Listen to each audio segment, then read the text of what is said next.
با نورش گرچه این خورشید خاور فرا گیرد جهان را سراسر نمیگردد ولیکن آن برابر با این پرقوتی با مهر مادر.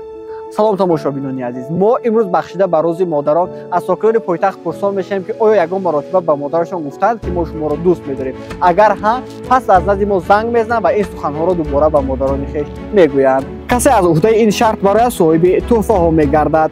یادآور میشیم که سرپرستان برنامه ما شرکت شیرینی های طبیعی چوکوبری که شما میتوانید از این شرکت شیرینی های بولازد را برای عزیزان خود خریداری نمایید. مرکز عرق طعام های ملی آشیانه دویم که اینجا هر میگه شما میتوانید با نزدیکان خود آمده افطار کنید و نقطه فروش گل های مرکز سودای مولیان به شمار میروند.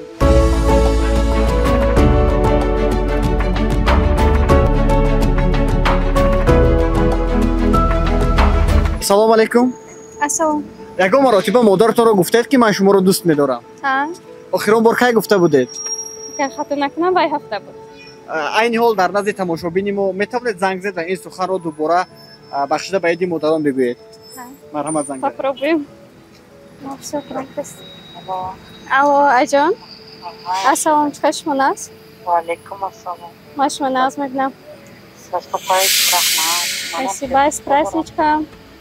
Рахмат. Я вас очень сильно люблю. Алло, я вас очень сильно люблю. А я сильнее люблю. Спасибо. С праздничком, Аджон. Рахмат взаимно. Душенька.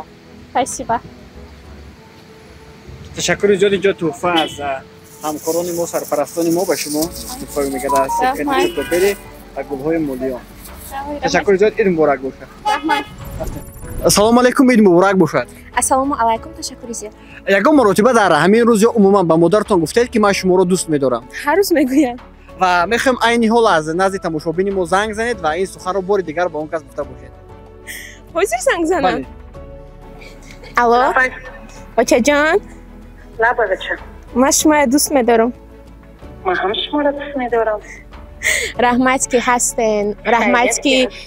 رحمت که مثل کوه در پشت من. رحمت که ایقا نگاه میکنین. رحمت که این مردو در مردین. من فخر میکنم که رنگ شما اوچه دارم. رحمت. من خیریت کمتری فرزند دارم بچه. من لوچه جون نغزمونه بد زنگ کنم. خب جون. تشکر زیاد. این از تحفه از نام ما و از نام سرپرستان سامانه ما به شما تحفه است. تشکر زیاد. تشکر زیاد به شما هم به خاطر راه‌اندازی کردن چنین یک برنامه خوب و همچنین مادرم من به حد خرسند شدن. یک جهان تشکر. عید مادران یک بار دیگر به کلی هموطنان مبارک باشه. یگان مراتبه مادرتان را گفتید که من شما را دوست می‌دارم؟ بله بسیار میگویم. آخرین مراتبه کی گفتید؟ آخرین مراتبه روز زود روزشان 28 فوریه. و این حال در نزد ما میخوایم زنگ بزنید و بار دیگر در این روز اون نفر را بگید همین سخن زیبای خود را. باشد مشکلی ندارد اما من شما دوست می‌دارم. نه منم تیم دوست می‌دارم.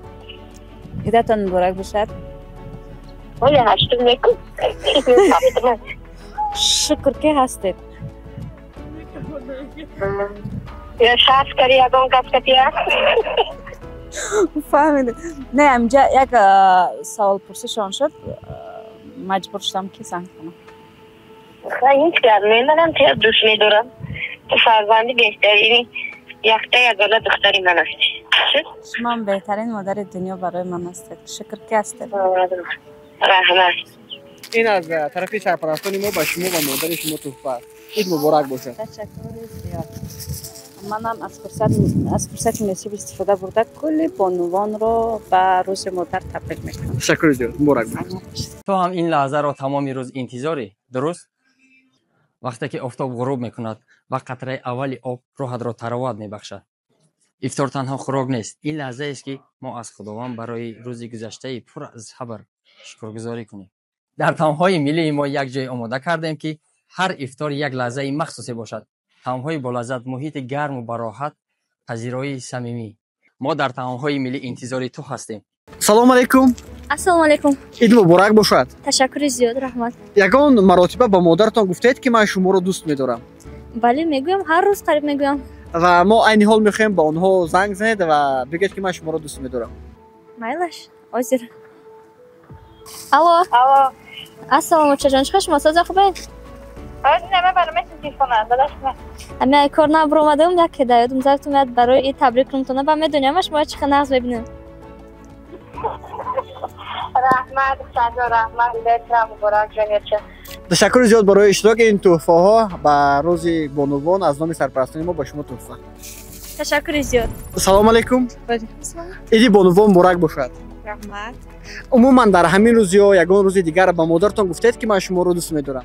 البته من حرف با مادرم پیش از خونه برآمدن اینکه دوستتون داره و عین حال نیز ما می‌خوایم بعد از نزد تماشابین ما زنگ زنید و این سخن‌ها رو با اون کس تکرار کنید. مرحبا زنگ زنید. الو السلام چه جان سازه خوبه چه؟ نه سلامت هیچ چه جان گفتم یا بگم تو که شما را من دوست می‌دارم. من شما را دوست می‌دارم. خدا جان همین صحت عمر دراز پر برکت و بخت دقیق خونه با تو. رحمت چه جان؟ تشکر زیاد این تحفه از سرپرستان برنامه ما با شما تحفه. السلام علیکم. السلام علیکم. عید مبارک باشد. رحمتی کلام. یگان مرتبه با مادرتان گفتید که من شما رو دوست می‌دارم. بله. کی بود آخران؟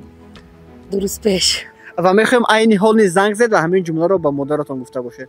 مایلش وزیر. عید مبارک شما چه جان.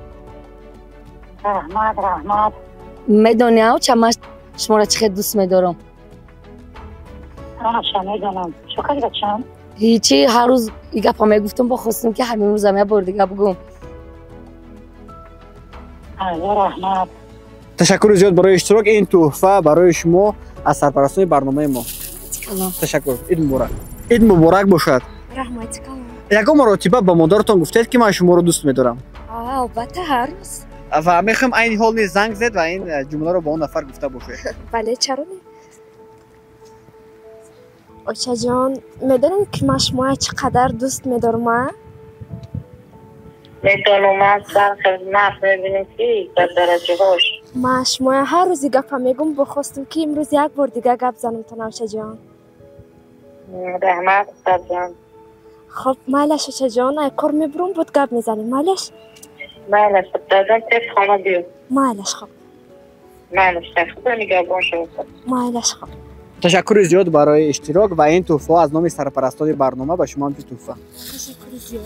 یادآور بشیم که سرپرستان برنامه ما شرکت شیرینی‌های طبیعی چوکوبری که شما میتوانید از این شرکت شیرینی‌های بولذت را برای عزیزان خود خریداری نمایید. مرکز آش طعام‌های ملی آشیانه دوم که اینجا هر بگه شما میتوانید با نزدیکان خود آمده افطار کنید و نقطه فروش گل‌های مرکز سودای مولیان به شمار می‌روند.